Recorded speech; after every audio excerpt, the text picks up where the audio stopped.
What's up YouTube, Jeff back again from dopetechdaily.com. Today I'm bringing you guys a quick video because I just received my Pixel 2 XL, and instead of starting with the unboxing, I'm actually going to do that tomorrow because I'll have my smaller kind of blue Pixel. I'm going to unbox those and talk about some impressions overall together.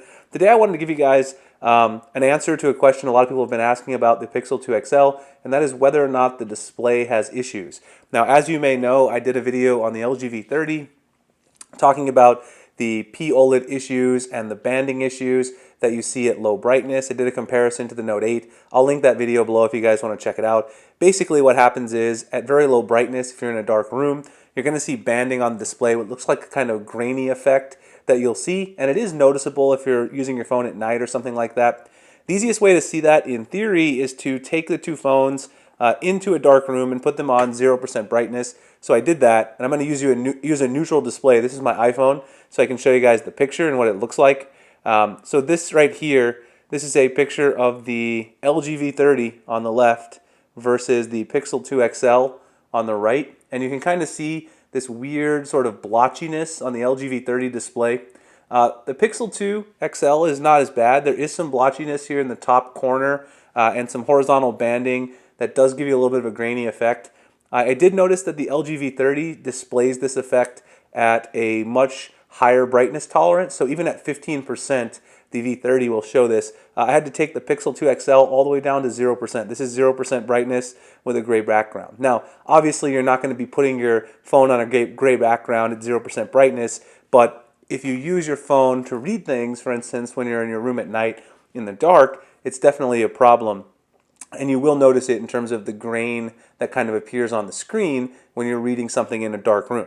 So first I wanted to mention that the Pixel 2 XL does seem to have the issue. It does not seem to be as bad as the LG V30 in terms of the banding and graininess, and it's also in a slightly different location as you guys saw in the photo. I'll link the photos below so you can check it out. I also did a comparison of the LG V30 and the Note 8. So this time I did one between the LG V30 and the Pixel 2 XL because I knew people would want to see that. This is the Note 8 there on the left. Very uniform gray image. And again, you can see the Pixel 2 XL has a little bit of banding in the top right there where it's got a little bit of blotchiness. But overall, it's much better than the LG V30 in that respect. But there are a couple of other concerns that I have about the Pixel 2 XL's display. The very first one comes up with the viewing angle.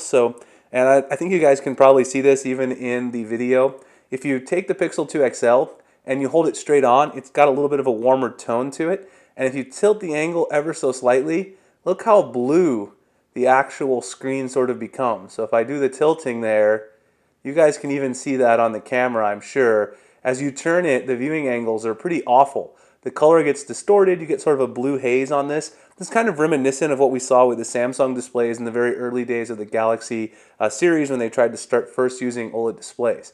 And it's not pleasing. I mean, it's kind of annoying. It definitely is going to play tricks on your eyes. If you're viewing a photo or something and you know the tones are supposed to look one way and then you slightly turn it and then it completely gives you a blue haze.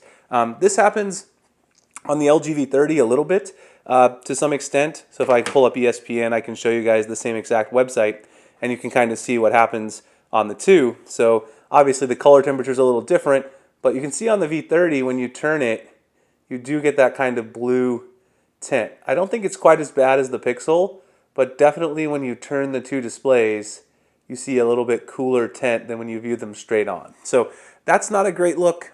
The final thing that I've seen with the Pixel 2 XL display that might bother me the most of all three of these issues is that Google is forcing you to use sRGB, which is basically a color profile because Oreo now supports various different color profiles. And while a lot of people like that because it's the most true-to-life colors, not everyone is going to like sRGB. And if you look at the actual colors, like look at the Chrome logo, look at the Google sort of colors in the Play Store as well, they look much more washed out. If you compare this to something like my Galaxy Note 8, just look at the difference in the colors. Look how washed out the colors look on the Pixel 2 XL versus the Note 8, much more vibrant on the Chrome logo especially.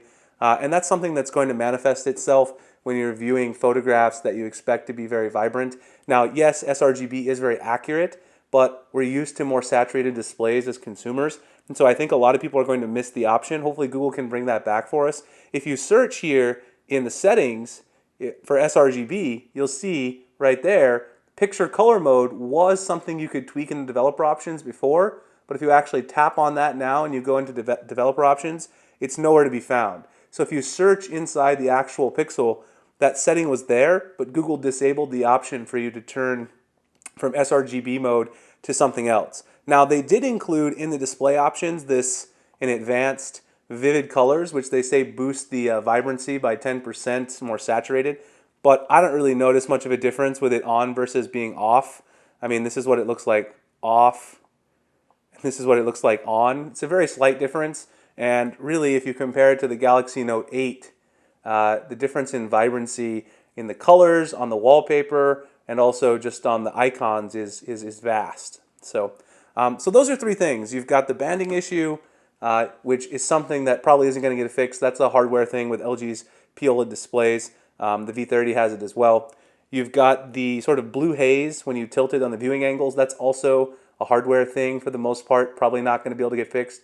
And then the color profile with sRGB, that should be able to be pushed in a software update to give people the option to get more vivid, more saturated, colors, even if they don't prefer that really accurate sRGB spectrum. All right, so that's my overall thoughts after getting this and playing with it for a little over an hour, doing some in-depth comparisons with the banding and also the viewing angles. Hope you guys enjoyed it. I will have an unboxing and more coverage tomorrow. If you did, please like and subscribe. Hit the notification bell so you can see future videos like this.